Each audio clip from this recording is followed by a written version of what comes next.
अच्छा राना इंतज़ार साहब, मैं आपसे ये सवाल करना चाहूँगी कि आप आज के इंतखाबात में किस जमात का जो है वो पलड़ा भारी देख रहे हैं, और पिछली आप बात भी नहीं कंप्लीट कर पाए थे कि इन इंतखाबात को आप किस पैराहे में ले रहे हैं, किस तरीके से ले रहे हैं, मतलब क्या है इन इंतखाबात का? देखिए, मैं आज सुबह आपके प्रोग्राम में आने से पहले वोट डालने गया हूँ। मेरे घर से 2 मिनट पैदल वॉक है। सारे ही वोट डाल रहे हैं? नहीं, पोलिंग स्टेशन जो है वहाँ गया हूँ तो पता चला कि हमारा पोलिंग स्टेशन 9 किलोमीटर उस गांव में शिफ्ट कर दिया गया जिसका मुझे नाम भी नहीं पता। फर्स्ट टाइम मैंने नाम सुना, कोई खंबा नाम का गांव है, आई डोंट नो। अभी तक वो मैं लोकेट करने की कोशिश कर रहा हूँ, मुझसे लोकेट अच्छा नहीं डाल के आया वो। ठीक है, फिर वो यानी सर्विसेज भी बंद है।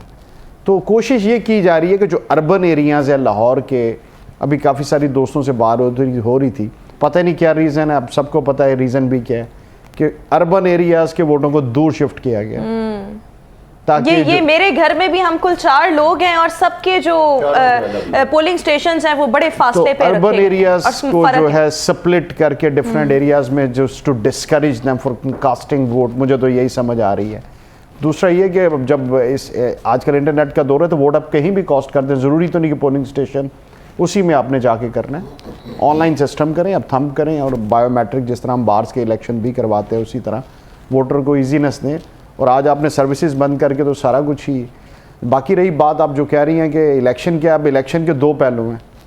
जो इलेक्शन में आज वोटिंग होगी, रिज़ल्ट वैसे आएगा या जो प्री टाइप्ड रिजल्ट्स हैं वो आएंगे, इसमें तो हेल ऑफ डिफरेंस है ना।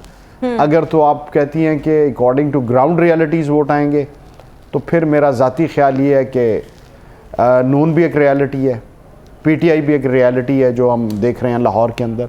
तो इनमें मेरा नहीं ख्याल कि 50-50 से ज़्यादा अगर आप फेयर इलेक्शन करवाते हैं, ठीक है। अगर रिजल्ट्स जो हैं वो इलेक्शन के फेयर नहीं होते तो फिर तो जो हमें नज़र आ रहा है कि एक पार्टी की तरफ चीज़ें जा रही हैं, तो फिर उसके मुताबिक रिजल्ट कुछ भी हो सकता है। फिर शायद उनको एक आधी सीट दे दें या एक भी ना दें। ये नहीं, जो एक आम राय पाई जा रही है तो वो वही आप भी उसी तरफ ही इशारा कर रहे हैं कि उनका शेयर जो है अगर फ्री एंड फेयर इलेक्शंस ना हुए, उसके पीछे रीज़न है ना, there is exercise of 4-5 months कि पहले आपने उसको आप सप्रेस कर रहे हैं, हर जगह निशान छीन रहे हैं, आप उनको कैंपेन नहीं करने दे रहे, आप अरेस्ट कर रहे हैं।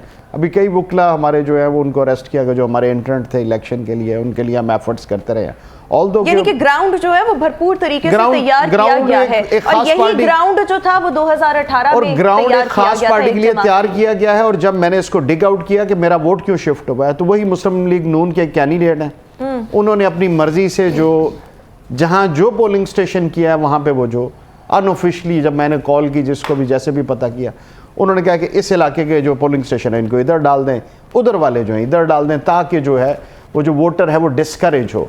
तो ये और दूसरा जुडिशरी की बात रही, अभी आप पहले कह रहे थे जुडिशरी तो बिल्कुल हमें बहुत जो उससे उम्मीदें थी बिल्कुल इस वक्त अफसोसनाक है कि बुरी तरह फेल हुई है पाकिस्तान के शहरियों को इंसाफ देने में, फेयर इलेक्शन करवाने में। और एक पूरे सिस्टम में एक चीज़ हुई है इस दफ़ा, आप सही कह रहे हैं, जिस तरह अमीर भाई भी कह रहे थे, बाकी हमारे एनालिस्ट भी, कि हर इलेक्शन में ऐसे होता है, हम किसी ना किसी को एक पार्टी जाके गोद में बैठ जाती है, तो ये तो पार्टीज़ का कसूर है ना।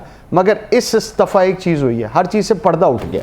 हाँ, पर्दा उठ गया। हर चीज़ के पीछे पहले पर्दा था कि यार ये वो, और लोगों में अवेयरनेस भी बहुत ज़्यादा आ गई है। और फिर एक जमात, मैडम आपके हाथ में जो डिवाइस है वो अगर वो तो सब कुछ आपको बता देती है ना, उसमें तो कोई ऐसी चीज़ नहीं कि इस डिवाइस से किसी चीज़ को आप रोक सकते। मीडिया को तो आप कंट्रोल कर सकते हैं, सोशल मीडिया को तो आप कंट्रोल नहीं कर सकते। और दूसरा ये कि अब जिस तरह पार्टीज में आप भी ठीक कह रही थी, जिस तरह वो श्रीलंका से जिस दिन जहाज आया था उस दिन किसको पता, अवाम में अवेयरनेस आ गई है, बट अनफॉर्चुनेटली जो मामलात हैं वो अभी भी अवाम के हाथ में नहीं। जो वोट की ताकत है वो हमारे पास अमानत है, लेकिन वो ताकत का इस्तेमाल हम कर भी लें, लेकिन फिर भी शायद अवाम की मंशा के मुताबिक जो है वो रिजल्ट हमें नहीं देखने को। जो हमारे जो इम्पोर्टेंट इश्यूज हैं वो इकोनॉमिक क्रंच हैं हमारे मुल्क। सर, ये इकोनॉमिक इश्यूज और ये चैलेंजेस, इन सब पर भी बात करेंगे।